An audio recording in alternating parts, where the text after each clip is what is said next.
Hi folks, it's Gail of Lifestyle Obedience, training for the real world. I have a real world situation going on that so many of you have dealt with or just may be dealing with it in the future.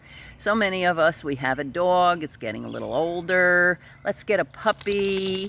And what happens is, as that puppy matures, gets some size behind it, it starts realizing that older dog is really not just older, it's feeble.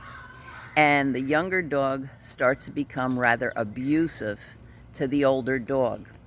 And as I talk about establishing authority from the dog's point of view, because what we view as humans really, from the dog world, we really misinterpret in such as play. You've heard me talk about play, what play is.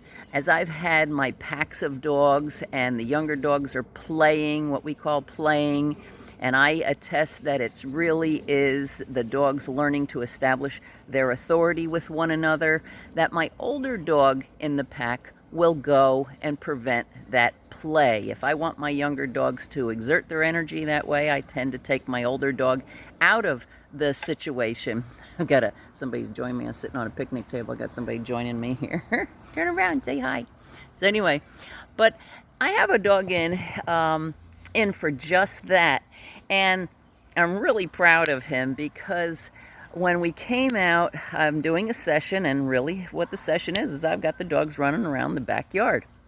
And when I came out, he gave me a look out of the corner of his eye, and he went and he picked up a toy, because I've been correcting him whenever he starts getting abusive to the dogs. He's a golden retriever. Golden retrievers, they're great because they love to play with toys, right? They like to have something in their mouth. So he's not allowed to play with the dogs unless he has something in his mouth. I'm going to turn the viewfinder around. Now he's there with my young dog, Sio Bear. Sio Bear is the youngest one here in the yard right now. And he's the one that he typically ends up playing with. Why?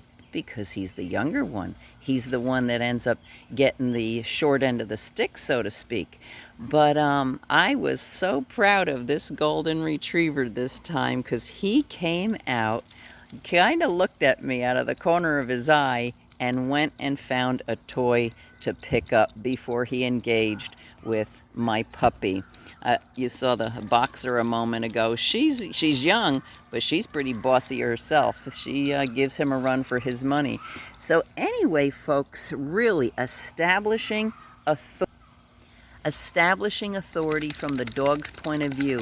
You being that authority in the presence of a dog. I have used the analogy over and over about the policeman in the rear view mirror. Whenever we're out on the roads and we look in our rear view mirror and we see the policeman, we all kind of get a little sheepish. We make sure that we're driving by all the rules. Why? He represents power and authority, and we have responsibility. So much of my training is responsibility training. Dogs understand the responsibility they have amongst each other. And if they step those, what I call those lines of tolerances with each other, they get bit. And so I have used my two exercises that put you in that position of authority to give you good verbal control and good leash control. So don't be sheepish to communicate to your dog as an authority figure. Dogs are not offended to be treated like dogs. We tend to get offended to treat dogs like dogs, and offended the way dogs treat each other at times.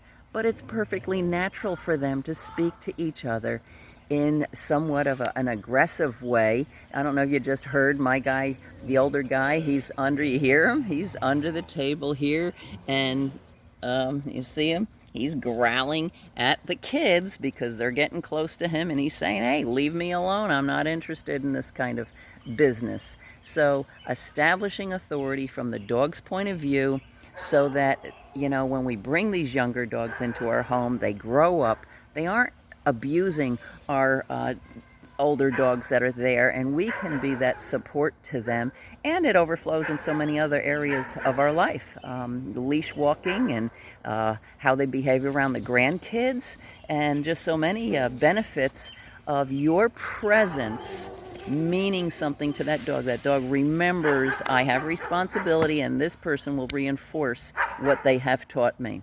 So God bless, and I hope to hear from you.